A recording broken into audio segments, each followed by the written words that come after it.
Fundación BBVA Continental y a su programa Leer es estar adelante.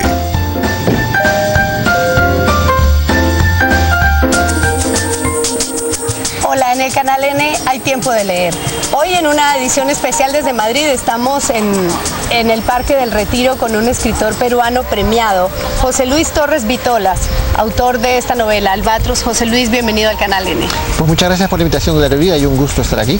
Bueno, Albatros es una novela del inicio del gobierno de Fujimori. ¿Por qué decidió irse a esa época de la historia del Perú?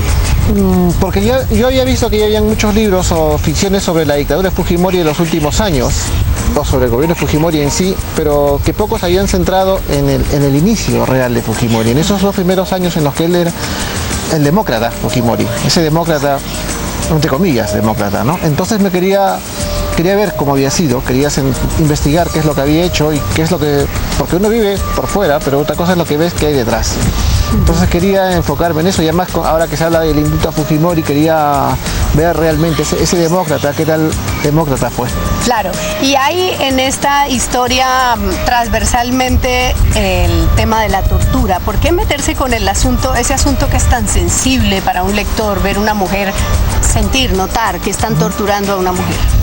Es curioso, ¿no? Porque primero en la novela a la tortura de la mujer nunca la presenciamos. O ha sucedido o va a suceder.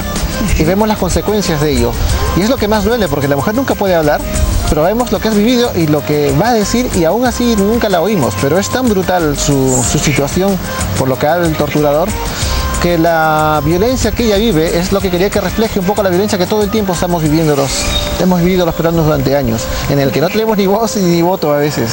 Sí. Y quería centrarlo un poco en ella. También hay una mujer mayor que tiene unas heridas, unas cicatrices, y usted quería que eso se pareciera un poco a lo que le ocurre a la chica.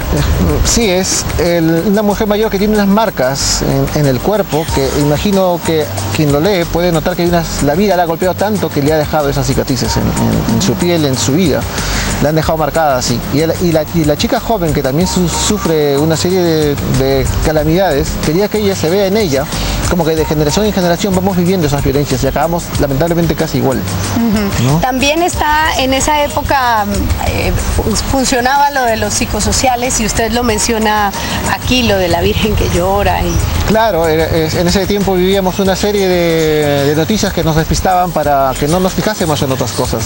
Estaba lo de la Virgen que llora, había lo del cólera en ese tiempo, que mencionábamos rápido, pero también estaba lo de los sacaojos, ese cuento de que iban a robarte al niño y te le sacaban los ojos para venderlo, para tener a la gente alarmada, criticando a los políticos tradicionales y no estar alerta a lo que se iba a venir.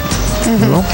Albatros, el título de la novela, se refiere a una librería que hay en Ginebra, y de hecho ocurre, digamos, el relato se empieza a construir en un encuentro en esa librería.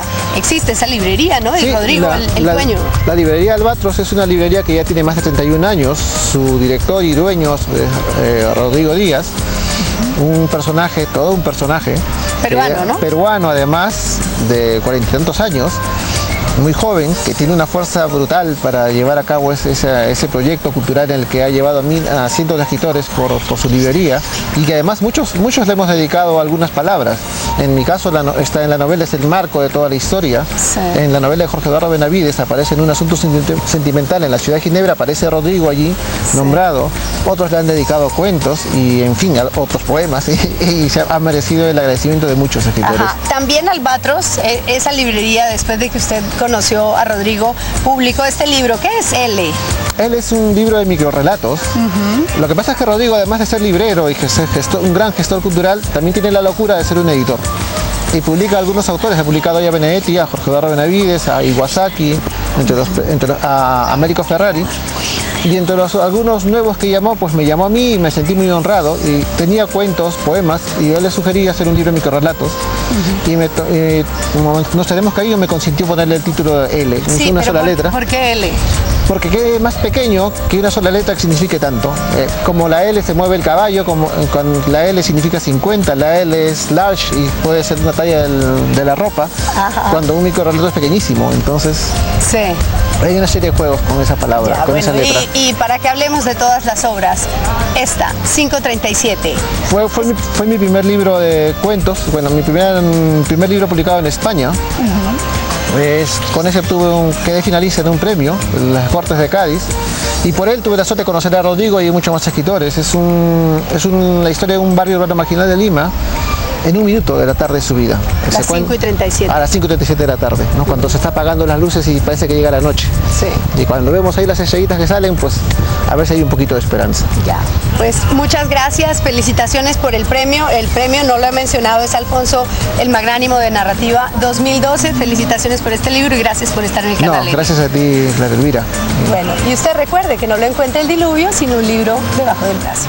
Hasta pronto.